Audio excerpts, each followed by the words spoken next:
Saudara, virus COVID-19 ini menjadi pusat perhatian bagi bangsa Indonesia dikarenakan terus meningkat di setiap harinya.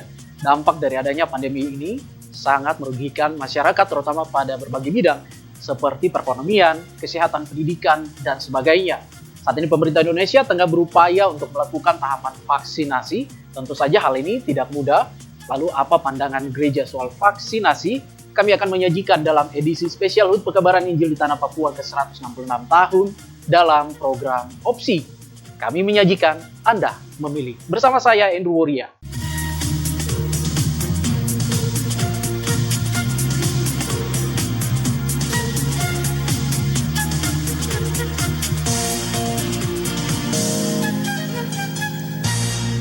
Kali ini, saya bertamu dulu di salah satu toko gereja, toko agama umat Kristen. Saya sapa yang terkasih Bapak Pendeta Yohanes Menanti STH. Beliau adalah gembala pada GKPMI El Sadai Serui Kota. Shalom, selamat malam. Ya, shalom, selamat malam. Ya, apa kabar nih Bapak Gembala? Oh, puji Tuhan, Bung Andre, luar biasa. Tuhan baik, kami bisa ada sampai hari ini karena pertolongan Tuhan. Terima kasih. Baik, saudara dorang, di edisi kali ini kami akan berbincang-bincang, tentunya tidak terlepas dari topik-topik yang ramai dan hangat diperbincangkan di seantero dunia, bahkan di negara kita di Indonesia dan secara khusus di Kabupaten Kepulauan Yapen, yaitu tidak terlepas dari ancaman pandemi corona yang saat ini sedang kita hadapi. Dan perlu saya informasikan juga bahwa di program kali ini kami hadir dalam edisi spesial memperingati HUT Pekabaran Injil di Tanah Papua yang masuk di Pulau Mansinam pada 5 Februari. Kali ini tidak terlepas, mungkin saya ingin minta sedikit gambaran dan pandangan dari tokoh agama tentang Pekabaran Injil pada zaman lalu dan pada zaman saat ini. Khususnya ketika saat ini kita menghadapi pandemi COVID-19. Baik, terima kasih Bapak Ibu Saudara sekalian di rumah. Tuhan memberkati. Konsep Pekabaran Injil tentunya hari ini sebagai orang Kristen, orang percaya di atas tanah ini, di atas pulau ini, kita bersyukur untuk pertolongan Tuhan. Karena Injil menjadi satu kunci dan satu dasar untuk menerangi langkah perjalanan kita.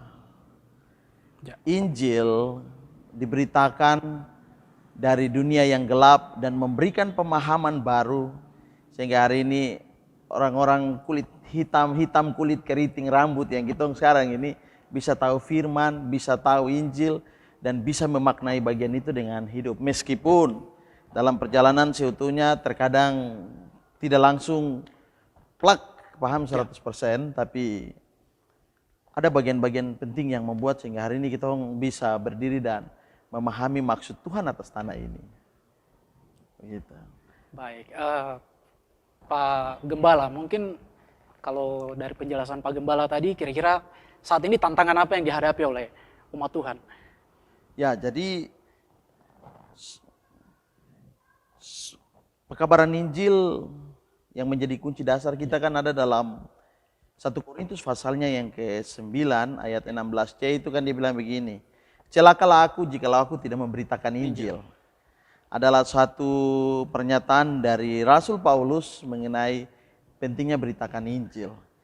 Beritakan Injil ini kan baik di kota, di desa, di gunung, di pantai, di pesisir pantai, semua harus tetap memberitakan Injil. Oleh sebab itu Injil begitu penting saat ini. Namun tantangan yang kita hadapi hari ini itu terlepas dari bagian-bagian histori tentang pemberitaan Injil, tapi yang terpenting itu hari ini pandemik yang melanda dunia ini membuat sampai hampir pemberitaan Injil itu dibatasi ataupun pemberitaan Injil ini seperti yaitu mau pergi beritakan Injil, tapi kalau yang diberitakan di sana orang-orang tua, orang-orang jompo, terus bagaimana mereka mau dengar firman sementara kita kan tidak tahu ada istilah orang tanpa gejala dan sebagainya. Jadi karena saya mengasihi mereka, saya tidak mau pergi beritakan Injil dengan bersentuhan. Itu sebabnya coba memberitakan Injil dengan media-media yang lebih baik lagi. begitu. Jadi menggunakan media-media yang lebih baik lagi. Ya, menggunakan media-media yang lebih baik. Baik. Pak Gembala, kita tahu kan saat ini masih dalam suasana pandemi. Dan di beberapa daerah, kalau kita lihat secara nasional dilakukan pembatasan-pembatasan. Bahkan sebagian besar gereja di Indonesia sendiri masih melakukan pembatasan-pembatasan. Ada yang masih beribadah melalui virtual, melalui daring. Apakah perlu dibatasi kembali seperti itu? Ya, terima kasih. Sebenarnya ini saya bicara dari sisi iman Kristen ini. Ya. Kalau saya bicara dari sisi iman Kristen, maka firman Tuhan bilang pemerintah itu wakil Allah. Apa saja yang menjadi keputusan pemerintah, kita harus taat, kita harus tunduk. Kalau itu perintahnya ibadah dari rumah, dan misalnya dimediasi dengan cara online, berarti kita harus menggunakan bagian itu.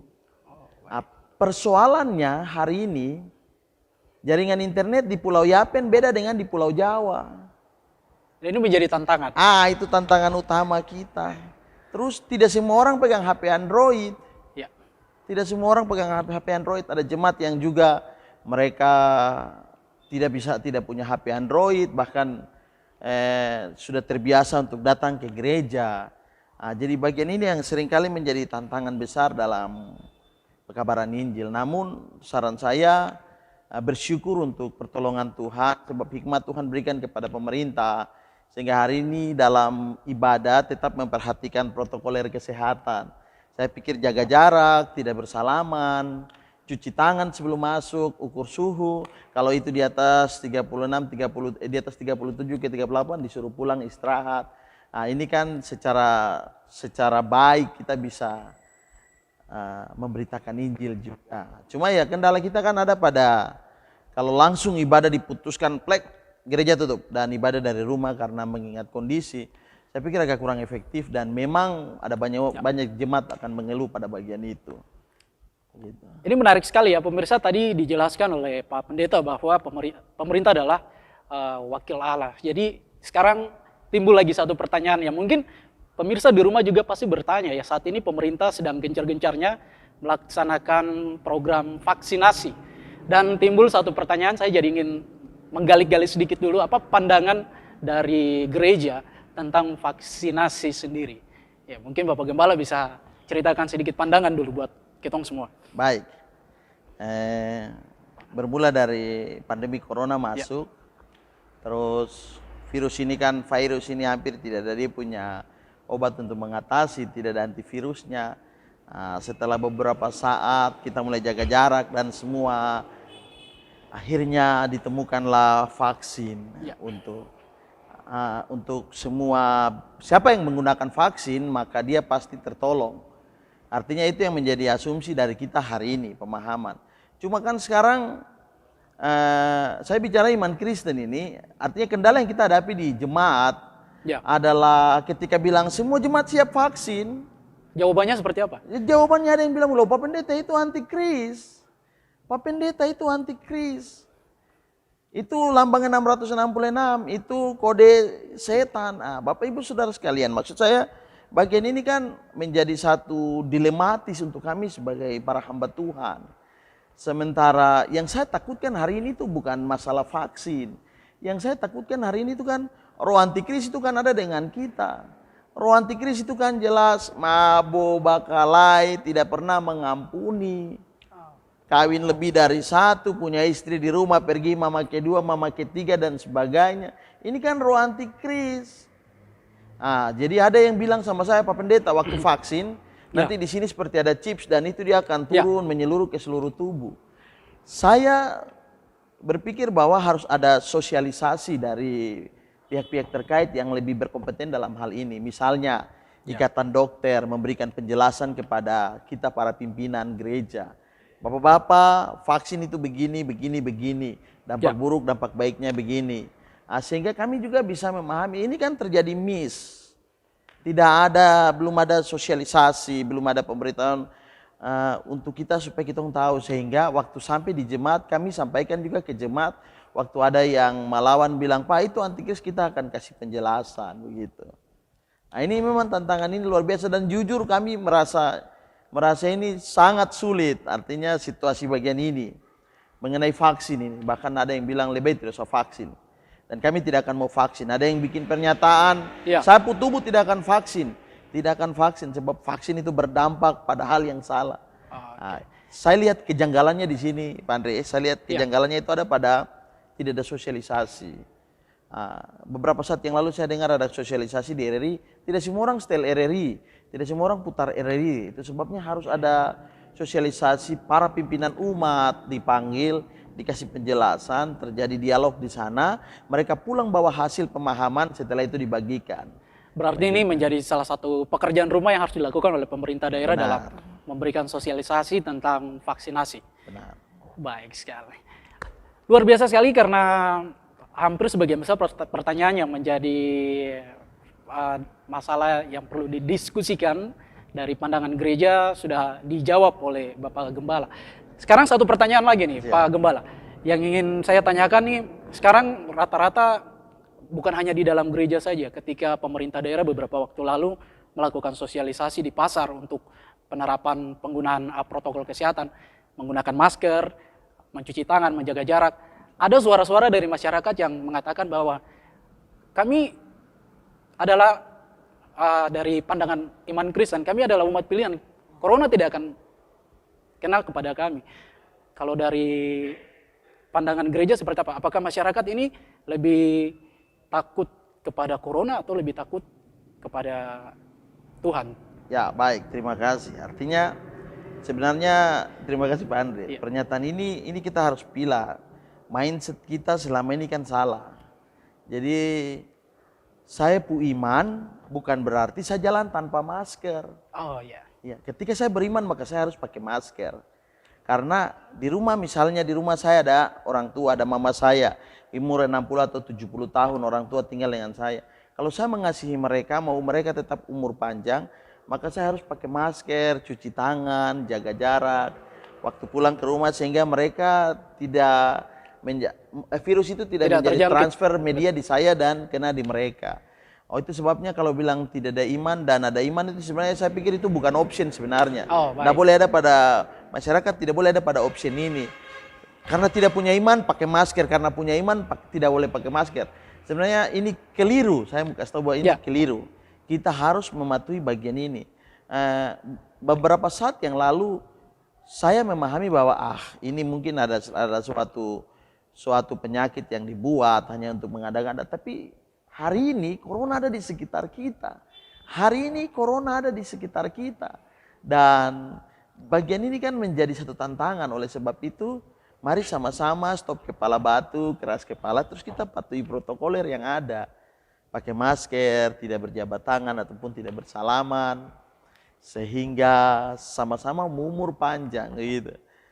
Saya iman kepada Kristus, tetapi firman Tuhan kan bilang, jikalau aku hidup untuk Kristus, dan jikalau mati kan pergi kepada Kristus, mati untuk Tuhan. Artinya begini, hikmat yang Tuhan taruh itu supaya kita dalam hidup ini bisa membedakan mana baik, mana yang tidak baik, mana yang harus kita lakukan, mana yang tidak kita harus lakukan. Bukan seolah-olah saya sudah Kristen, saya punya iman, jadi saya jalan tabrak semua, tidak bisa. Mungkin begitu Pak Andre. Terima kasih, penjelasannya bagus sekali ya. Dan mungkin di akhir sesi kali ini, saya ingin memberikan kesempatan kepada Bapak Gembala. Mungkin ada pesan-pesan yang ingin disampaikan kepada pemirsa di rumah. Baik, terima kasih.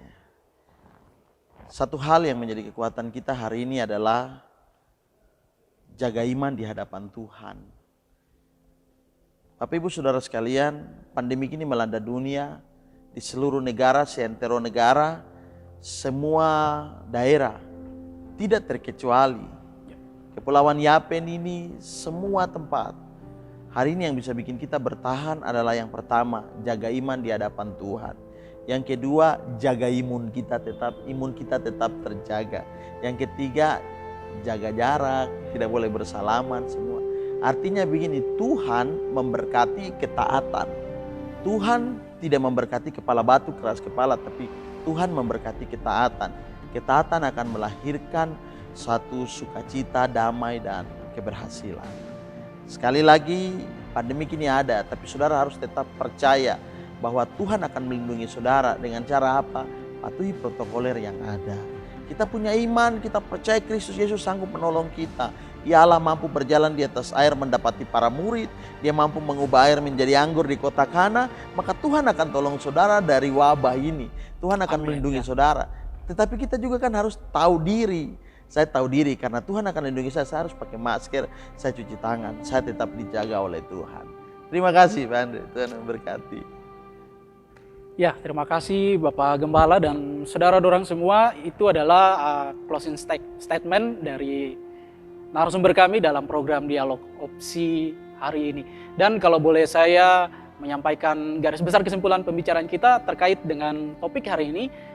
Yang pertama adalah mungkin harus ada sosialisasi dari pemerintah terkait dengan pandemi corona.